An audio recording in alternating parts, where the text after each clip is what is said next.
नमस्कार दोस्तों, मेरा नाम प्रखर श्रीवास्तव है। मैं आप सभी लोगों का स्वागत करता हूं आपके अपने चैनल गुरु घंटाल में। दोस्तों, आज हम CBSE class 12 political science Indian politics के chapter number 6 the crisis of democratic order के पार्ट 2 को रिव्यू करेंगे। लास्ट वीडियो में हम लोगों ने इमरजेंसी लगने के पीछे के इकोनॉमिक कॉन्टेक्स्ट को देखा। Now we are going to study कि इंदिरा गांधी या कह सकते हैं सरकार उस वक्त की और जुडिशरी मतलब सुप्रीम कोर्ट उसके बीच में किस तरह का कॉन्फ्लिक्ट निकल कर आया था। देखिए, 1971 का इलेक्शन जीतने के बाद इंदिरा गांधी के ऊपर कहीं ना कहीं पावर शुमार हो गई थी दिमाग पर उनके।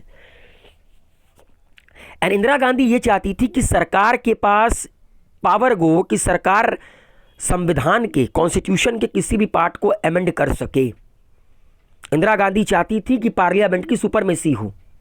मगर जब भारत का संविधान बना था तो भारत के संविधान को बनाने वाले लोगों ने सुप्रीम कोर्ट को भारत के संविधान का गार्डियन नियुक्त किया था। तो ऐसे कई सारे मुद्दे हुए जिन मुद्दों पर इंदिरा गांधी और जुडिशरी आमने सामने आकर खड़े हो गए। इनके बीच में बातें नहीं बनी। वो 3 मुद्दे कौन कौन से हैं मैं आपको बताना चाहता हूं, और ये बहुत ही इंपॉर्टेंट पॉइंट्स होंगे इस चैप्टर के। इंदिरा गांधी और जुडिशरी के बीच किस तरह का कॉन्फ्लिक्ट था।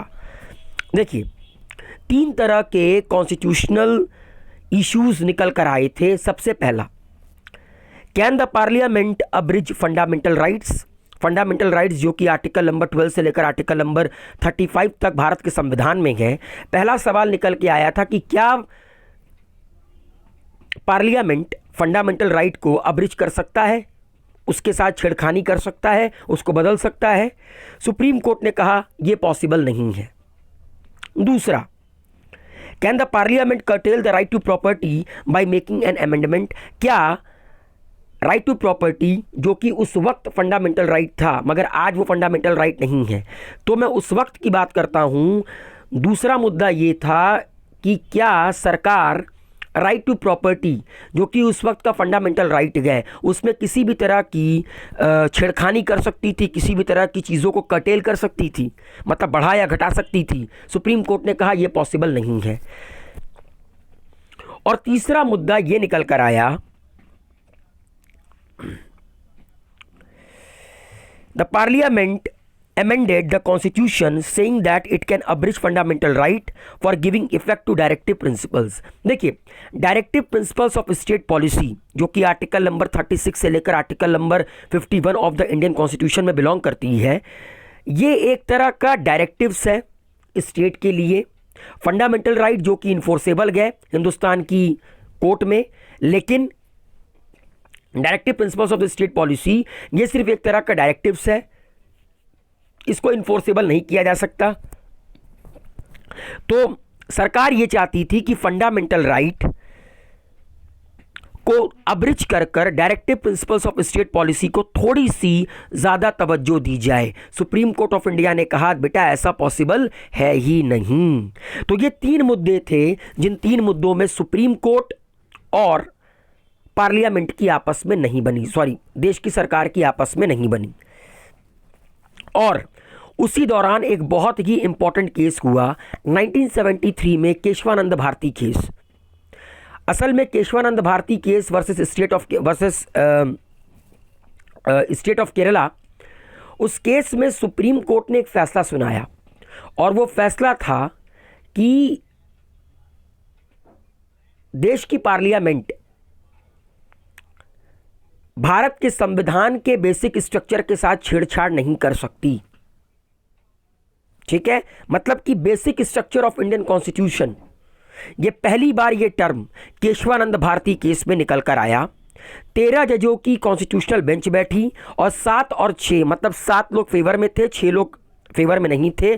7-6 के वोट के साथ यह डिक्लेयर किया गया कि देश की parliament basic structure of Indian constitution से छेड़छाड़ नहीं कर सकती। इसके अलावा अगर संविधान के किसी भी पार्ट को बदलना है तो आर्टिकल 368 के अंदर उसको बदला जा सकता है, मगर basic structure of Indian constitution के साथ छेड़छाड़ नहीं हो सकता। बेसिक स्ट्रक्चर में दोस्तों यही fundamental right, directive principles of state policy, इसके साथ छेड़छाड़ नहीं हो सकता।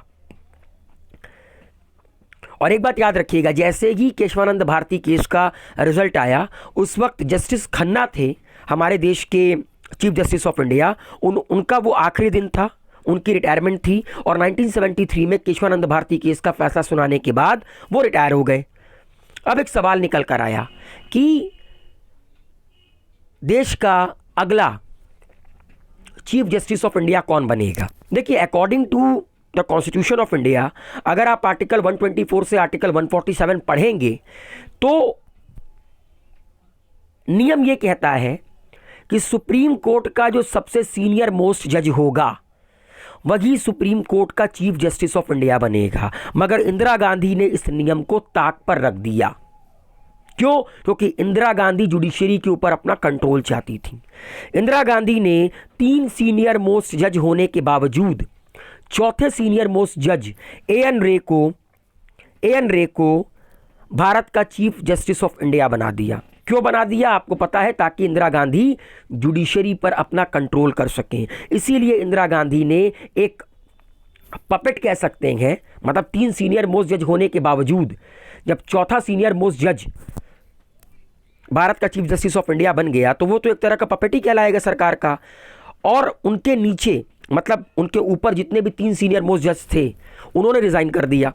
और पहली बार इसे डेमोक्रेसी की हत्या कहा गया कि जब कानून बना पड़ा है, जब नियम बना पड़ा है, तो क्या देश की प्रधानमंत्री भारत के संविधान से बढ़कर हैं? क्या देश की प्रधानमंत्री नियम कानून से बढ़कर हैं? तो पहली बार इंदिरा गांधी को देखा गया कि इंदिरा गांधी ने किस तरह अपनी सत्ता को बचाने के लिए देश के संविधान को ताक पे रख दिया, देश के संविधान के नियमों को ताक पे रख दिया। तो ये जो पूरा का पूरा सेक्शन था ये कॉन्फ्लिक्ट विथ जुडिशरी था। अब मैं आपको बताता हूं डिक्लेरेशन ऑफ इमरजेंसी। देखिए, कहानी में एक ट्विस्ट और आता है। 1971 का इलेक्शन इंदिरा गांधी लड़ती हैं रायबरेली से और उन्हीं के खिलाफ राज नारायण, जो कि एक सोशलिस्ट पार्टी के लीडर थे, वो रायबरेली में इंदिरा गांधी के अगेंस्ट में चुनाव लड़ते हैं। रायबरेली लखनऊ के पास एक शहर है उत्तर प्रदेश में, जहां से इस वक्त सोनिया गांधी चुनाव लड़ती हैं। तो 1971 का इलेक्शन इंदिरा गांधी जीत जाती हैं। जो राज नारायण होते हैं वो इंदिरा गांधी के खिलाफ इलाहाबाद हाई कोर्ट में एक केस दायर करते हैं और उनका एलिगेशन इंदिरा गांधी पर यह होता है कि उन्होंने 1971 के इलेक्शन को जीतने के लिए गवर्नमेंट सर्वेंट का गलत इस्तेमाल किया था, उन्होंने गवर्नमेंट मशीनरी का गलत इस्तेमाल किया था। इलाहाबाद हाई कोर्ट में ये केस पहुंचा, लोग हक्के बक्के रह गए।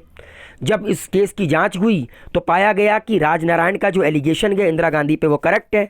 और 12 जून 1975 को इलाहाबाद हाई कोर्ट के जस्टिस जगमोहन लाल सिन्हा ने एक जजमेंट पास किया, एक डिक्री पास किया और उसमें कहा that Indira Gandhi election to Lok Sabha invalid, मतलब 1971 में इंदिरा गांधी ने रायबरेली से जो इलेक्शन लड़ा था वो इनवैलिड है, बिकॉज इंदिरा गांधी ने माल प्रैक्टिसेस की थी उस इलेक्शन को जीतने के लिए।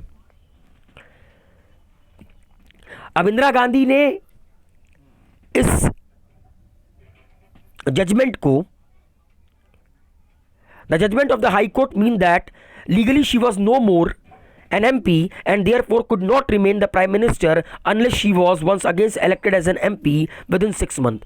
तो according to हाई कोर्ट की जजमेंट ये कहा गया कि इंदिरा गांधी अब मेंबर ऑफ पार्लियामेंट नहीं रह सकती, दोबारा से इलेक्शन होकर इंदिरा गांधी MP बनकर आएंगी, 6 महीने के अंदर अंदर अपनी मेजॉरिटी प्रूफ करेंगी लोकसभा में, तभी वो भारत की प्रधानमंत्री रह सकती हैं, अदरवाइज नहीं।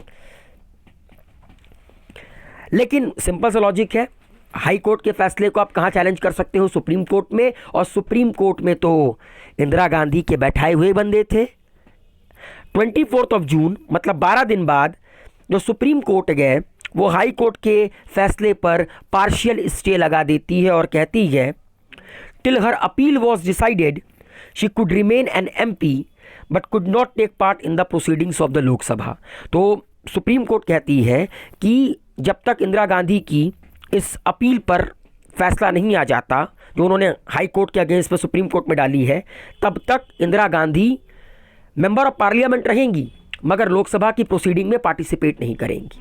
और यह भी एक बहुत बड़ा कारण था इंदिरा गांधी के इमरजेंसी को लगाने के पीछे का। तो उम्मीद है मेरे द्वारा एक्सप्लेन किया गया ये सेकंड पार्ट आप लोगों के समझ में आया होगा। कोई भी डाउट हो तो कमेंट बॉक्स में लिखकर सबमिट कीजिए। Wish you all a very good luck.